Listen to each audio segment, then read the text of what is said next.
Bonjour à tous, bienvenue à tous dans cette nouvelle vidéo. J'espère que vous allez bien, que vous êtes en bonne forme, en bonne santé, en ce beau mois de juin qui annonce bientôt les vacances et bientôt l'été aussi.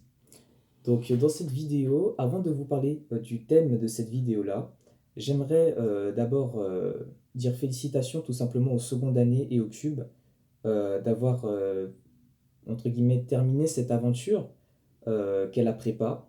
Et donc, tout ce qu'ils ont pu traverser, etc. Moi, franchement, je vous dis bravo.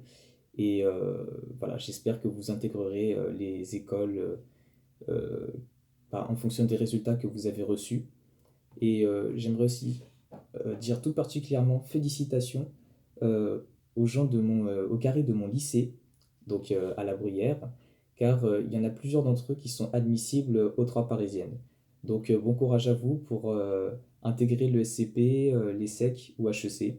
Et j'espère sincèrement que vous pourrez intégrer l'une de ces trois parisiennes-là. Et de façon plus générale, bonne chance à vous pour la semaine prochaine avec les entretiens de personnalité qui tomberont, tout simplement. D'ailleurs, en parlant d'entretien de personnalité, s'agissait que c'est donc le thème de cette vidéo. Alors, la semaine dernière, j'ai passé des entretiens de personnalité blancs, pour m'entraîner pour l'année prochaine, quand je serai, admettons, admissible à HEC, et que je devrais passer des entretiens de personnalité. Ah, ça serait le rêve, hein. Mais bon, plus sérieusement, je vais vous dire quel a été mon ressenti par rapport à cet entretien de personnalité blanc que j'ai passé et aussi quelques tips, quelques petits conseils que on m'a donné mon jury et que j'aimerais vous partager pour que ça puisse vous aider. Voilà, pour si jamais vous passez d'autres entretiens de personnalité tôt l'année prochaine ou autre. Voilà, tout simplement. Donc, tout d'abord, l'exigence première des entretiens de personnalité, c'était la tenue. Donc la tenue, c'est tout simplement costard, mocassin, belles chaussures, etc. Donc je vous présente ma tenue. La voici juste ici. Donc c'était la tenue que je portais, la petite veste ici, avec une chemise blanche et le pantalon qui va bien. Et quand j'ai mis cette tenue-là, le jour des entretiens de personnalité, je vous raconte même pas à quel point je me sentais frais. J'avais l'air d'être un businessman accompli, tu vois. C'est-à-dire, le niveau de confiance que m'a donné ne serait-ce que ce vêtement-là pour passer les entretiens, c'était hors norme. Voilà. Donc, quand je suis arrivé dans la salle pour les entretiens de personnalité, tu vois, je suis arrivé vraiment confiant. Donc ensuite, je m'assis à ma table, etc. Je m'installe devant mon jury qui était composé de quatre personnes. Donc il y en avait une qui était professeure dans mon lycée, une deuxième qui était un ancien étudiant de La Bruyère, qui est aujourd'hui à l'ESSEC, et il y en avait deux autres qui étaient issus du monde du travail de façon générale. Donc voilà, je m'installe, l'entretien commence, je commence ma présentation, tout enthousiaste, etc. J'avais parfois un petit peu de mal à cette étape de démarrage euh, pour retrouver les mots adéquats, les bons mots que j'avais trouvés pour exprimer certaines idées, ou pour même mieux me vendre entre guillemets au jury. Donc voilà. Malgré tout, je gardais toujours le smile, toujours la positive attitude, le eye contact avec le jury. Bah, j'estimais que c'était important et puis le jury avait l'air de bien apprécier ça. Donc une fois que cette partie de présentation était terminée, que mon pitch était fini, là les choses commençaient à se corser un peu, ça s'intensifiait, tu vois. Parce que il y avait certains jurys qui me posaient des questions assez précises, assez pointues. Je les ai plus en tête parce que ça fait une semaine que je les ai passés, mais ils étaient plutôt difficiles. Donc j'ai eu quelques questions classiques, certaines que vous pouvez par exemple retrouver sur le site des Sherpas ou que vous pouvez retrouver en regardant, je sais pas, des vidéos d'entretien de personnalité. Mais on va dire Dieu merci, heureusement, je n'ai pas eu la question faites-moi rire. Parce que à cette question-là, c'était celle à laquelle j'étais entre guillemets le moins préparé et où j'étais vraiment le moins sûr de moi, parce que je n'avais vraiment aucune blague à présenter pour le jury, mais vraiment aucune. Donc je ne suis pas tombé sur celle-ci, j'ai été plutôt content. Et donc à la fin de ces 20 minutes d'échange avec le jury, euh, parfois j'essaie de marquer des temps de pause pour essayer de garder mon assurance aussi.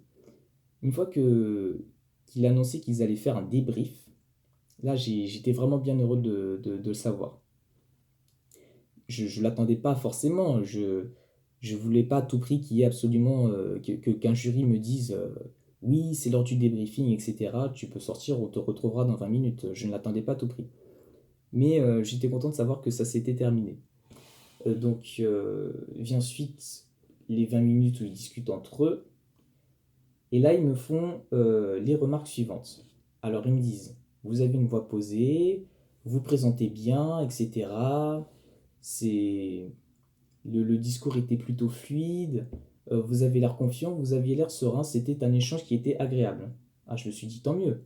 Je me suis dit, heureusement que c'était grâce à mes vidéos, etc., que j'apprenais à parler face à une caméra, devant un public, pour essayer d'être plus à l'aise. Je me suis dit que là, j'avais marqué un bon point dessus, et que donc il fallait que je continue dans cette assurance-là.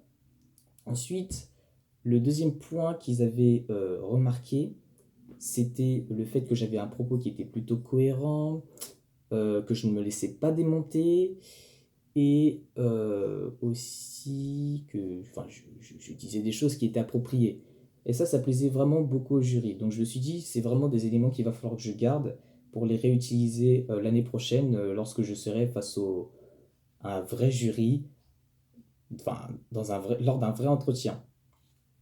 Par contre, au niveau des remarques, on va dire des remarques dans le but de m'améliorer, il y avait ce côté-là que ça avait l'air trop propre, notamment au niveau de la présentation qu'il fallait retravailler. Je m'explique. En gros, j'ai donné la sensation au jury que tout était millimétré. Tu vois, que c'était super préparé, etc. Alors que pourtant, quand il me posait certaines questions que j'avais plus ou moins préparées en amont pour les réponses, j'avais l'impression de ne pas être prêt. Et là, il me disait que j'avais l'air vraiment trop propre, au point de cocher des cases, tu vois, de cocher des critères. Donc ça, c'était quelque chose qui m'avait été reproché et qu'il va falloir donc que je ne reproduise pas lors du jour J, euh, parce qu'il me disait que tout peut capoter à un moment ou un autre, quoi. Donc que tout ne peut pas forcément bien se passer.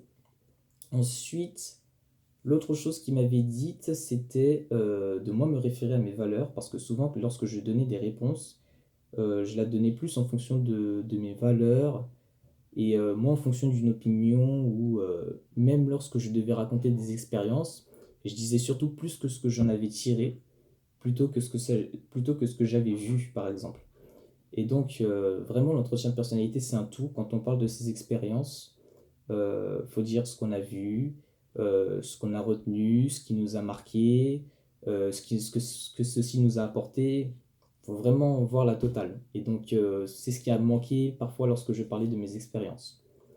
Alors, fort de cette expérience, voici les quelques conseils que je peux vous dire à ce stade, à ce stade de mon premier passage pour les entretiens de personnalité. Alors, première chose, gardez toujours le smile, le eye contact avec le jury, c'est quelque chose de très très important. Il faut vraiment pas le fuir, parce que sinon ça va donner à votre jury la sensation que vous êtes stressé, que vous, entre guillemets, que vous arrivez défaitiste quoi, pour cet entretien de personnalité. Donc vraiment essayez de garder le sourire et de garder cet eye contact pour que le jury sente que vous lui parlez à lui et que vous ne parlez pas dans le vide. Ensuite, la deuxième chose, ah oui, c'était de marquer des temps de pause ou sinon de sortir quelques phrases types si jamais on vous pose une question et que vous ne savez pas trop quoi répondre. Donc les phrases types à adapter en fonction des questions, tu vois, euh, du type je comprends où vous voulez en venir, il faut nuancer tel et tel propos, etc. Moi, je n'ai personnellement pas vu ce genre de choses apparaître. En revanche, ce que nous pouvons dire, c'est que, voilà, comme ça, tu as le temps un petit peu d'élaborer ta réflexion. Aussi, encore une chose, il faut mettre de l'entrain, mettre de la passion, tu vois, dans ta voix, lorsque tu fais ton entretien de personnalité, que tu décris tes centres d'intérêt, tes passions, même ton projet professionnel. Bon, sans être trop théâtral non plus, mais il faut faire comme si tu racontais au jury une histoire. Parce que là, il va se sentir embarqué, il va faire ah ouais, c'est vraiment intéressant ce qu'il raconte, etc. Et donc, finalement, il oublie même qu'il est dans un entretien de personnalité. Donc, c'est vraiment quelque chose de très très important. Et enfin, la quatrième chose que je voulais partager avec vous, c'était vraiment l'importance d'avoir une cohérence dans le propos. Lorsque vous parlez de vos centres d'intérêt, de vos passions, de vos, comment ça s'appelle, de votre projet professionnel et de ne pas vous laisser démonter. Si par exemple vous n'avez pas forcément de projet professionnel en tête, ce que je peux comprendre, bah essayez de trouver, je sais pas, des éléments à droite, à gauche, euh, qui colleraient avec votre personnalité. Et ainsi, vous pourrez peut-être bâtir provisoirement un projet professionnel qui collerait avec votre personnalité, vos valeurs. Et donc, en formant cette chaîne de cohérence-là, vous aurez, enfin, ça paraîtra authentique et vous vous sentirez pas trop déstabilisé. Voilà. Donc, cette vidéo-là va bientôt toucher à son terme. Et comme vous le savez, la tradition, c'est de finir par une citation. Et cette fois-ci, j'ai décidé de choisir une citation de Nietzsche, qui dit la chose suivante: deviens sans cesse celui que tu es, sois le maître et le sculpteur de toi-même. Donc, ça colle complètement avec la question des entretiens de personnalité, hein.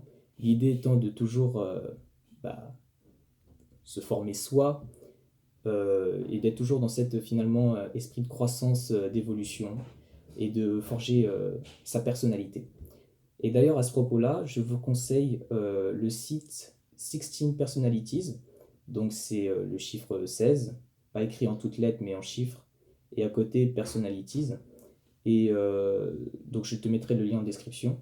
Et ce site-là va t'aider en fait à mieux cerner ta personnalité si jamais tu sais pas trop, entre guillemets, si tu sais pas trop comment te décrire. Voilà. Voilà, c'est tout ce que j'avais à vous dire pour cette vidéo. On se retrouve très prochainement dans une prochaine vidéo et d'ici là, portez-vous bien. Salut, shalom, salam, à bientôt.